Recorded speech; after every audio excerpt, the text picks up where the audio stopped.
didn't I say? Didn't I say this week Toasty! we are going to have some good news for all of you out there? There's some new movie releases, some stuff that's coming to Toonami. There's stuff that's hitting the movie theaters, and also some stuff that's hitting streaming. Now, those of you who are familiar with Pluto TV. Pluto TV happens to be a good free streaming service. It has its issues. I know there are some issues on it, but there's some great content. There is great content on there. They have a Doctor Who channel. They got a lot of great classic television channels. I Love Lucy, the Cal Burnett Show. They have Star Trek. They have pretty much all the series except for Enterprise, which I'm surprised they don't show Enterprise. Enterprise, people do not. Some people don't like it. There are some good. I mean, from season 2 on, it's really really good. I consider it that way. There's also a lot of South Park and many Comedy Central stuff that's on there. But one thing that's coming, and you have the movies, and one thing I do enjoy is the Universal Monsters channel, which has like stuff from the 30s straight on to the 80s, and it's got some great film on there on a constant, great marathons. Like they had a Abbott and Costello horror marathon. And yes, they did a couple of horror ones. Not only Meets Frankenstein, there's a Mummy one. There is Dr. Jekyll and Mr. Hyde, The Invisible Man, and of course they have Meets the Killer with Karloff on there, which is rarely shown. If they ever show it, do catch it. It is a good one on there, really good with the antics of Abbott and Costello. But what we're here to talk about, what you're here and you're wondering what's going on, is Pluto and they said it's for a limited time only. What is a limited time? I'm not certain. That no one can be able to answer that. But I guess it's for the rest of the summer. But now that we're in August, they're adding this channel. If you're watching this and if you not realize this, even though they do have multiple Star Trek channels, they're adding one more Star Trek channel. It's the Star Trek Motion Picture channel.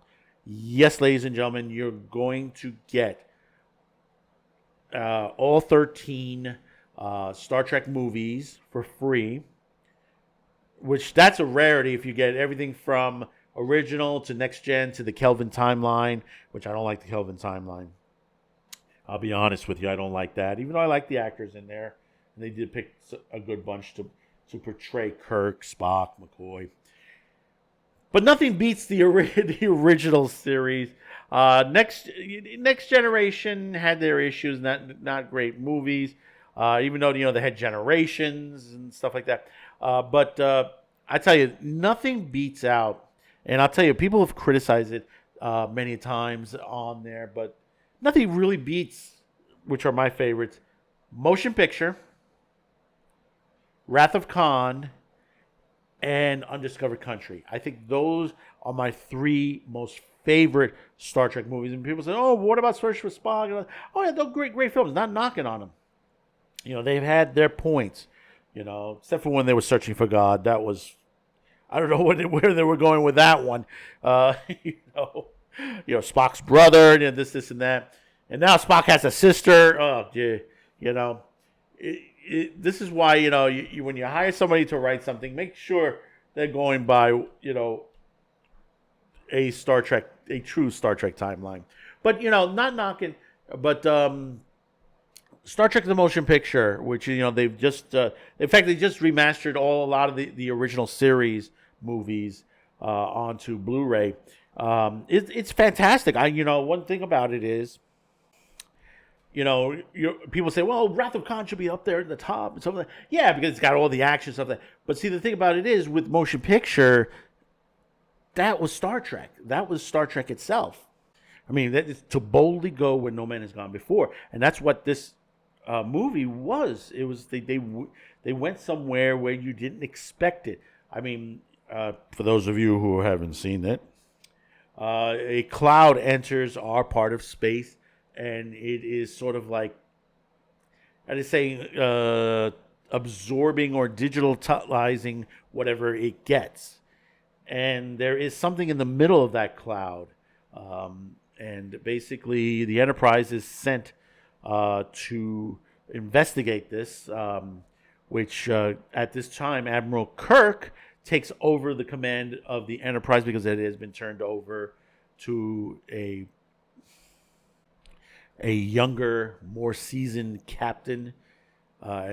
Kirk has been given the office chair now, and Spock is not even there, and McCoy. This is like a whole new thing. But the thing about it is, this movie brings them all back together into the fold, and to experience what Roddenberry wanted for a TV series into a movie, because that was the one thing about it. I mean, when you look at Roddenberry when he wrote all this stuff, and this is not only Star Trek. When you had all those other little series in between. Well, not the new ones like Andromeda and Final Conflict, which are also two good series on itself, except they kind of faltered later on. But there was some other ones in between that had some promise. The one I'm thinking of is Genesis 2 with Alex Cord from Airwolf. Alex Cord was in Airwolf. And you had Ted Cassidy, Lurch, in this series also, which was really good. It was a futuristic about a scientist testing out a way to cryogenic sleep, and an accident happened, and he ends up in the far future where things are much, much different on there, and it happens good. And there is a sequel one they tried, because these were two pilots. And the first one was Alex Cord. The second one's with John Saxon. Ted Cassidy, who did return for this. In fact, Majel Barrett is in this one as well. Diane Mulder, who also for Star Trek fame as well, who's been in the Star Trek series. Both of these are very good. You can buy. I have this on a was it Warner Brothers has a disc set with both of these pilots on there. It's a great moment to catch.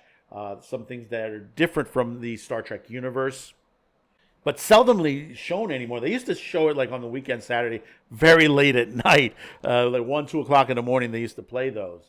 But getting back to the Star Trek movies, like I said, Wrath of Khan, excellent. I've seen most of these in the movie theater when they came out.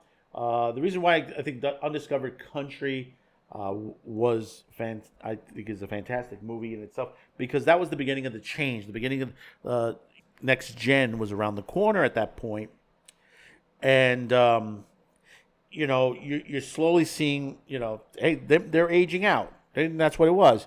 But the thing about it is as you get older, and the Federation around you, and the Federation is beginning to change. And when you go from series from Next Gen to Deep Space Nine to Voyager to and you see that. And I'm sorry if I don't throw in there Enterprise, but Enterprise is previous.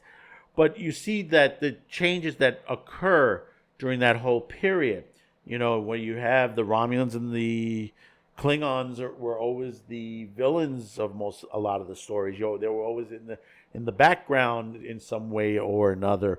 But now they're, when you get to by the time you get to Deep Space Nine, it's they've had to forge an alliance against a greater foe, and we're not talking about the Borg. We're talking about the Dominion, that Dominion War, which was decent. I mean, I know people are going to say, well, they kind of ripped it off, but Babylon 5.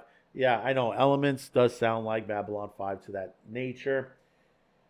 And they were out at the same time, which Babylon 5 is a great series also. If you have not seen it, go grab. Right now it's on for free on Tubi TV. I wish that's another one that needs the movies shown also, because there's a couple of good movies from the Babylon 5 series on there, and they have not really shown them. I mean, you could get them on Amazon Prime, rent them out there. But they should be on Freebie right now, especially Tubi TV, which is, like I said, they're showing all the episodes. They have all the episodes, and one of the the original pilot movie itself, The Gathering, which is a fantastic. But the one is the other one, which brings back the war prior, the Minbari War, which was an interesting watch. But I would never watch that. I'll tell you honestly, the movie that is sort of the prequel movie, don't watch it until you've watched the entire Babylon 5 series. It kind of ruins certain plot points on there, so you want to catch that afterwards. It's one of those kind of movies that you're like, hey, I got to watch it afterwards. I can get the whole series on there. And the same thing on certain Star Trek movies. You want to watch them in order because they have some continuations on there. So comment in the comments below. Tell me what your thoughts about this. This is for a short time period. It's probably for the summer, probably going into the fall a little bit. But, Pluto giving another channel to another great movie series on there. So remember, comment, like, share, and hopefully today's the day I've earned your subscription. So until next time, thank you for tuning in. Thank you for the support. Be sure to check out all of our other videos here on Cuticast TV and Man with the Show. Until next time, thank you for tuning in, and bye-bye now. Thanks for watching, commenting, and sharing this video. And if you haven't yet, please subscribe as this helps the reach of this channel.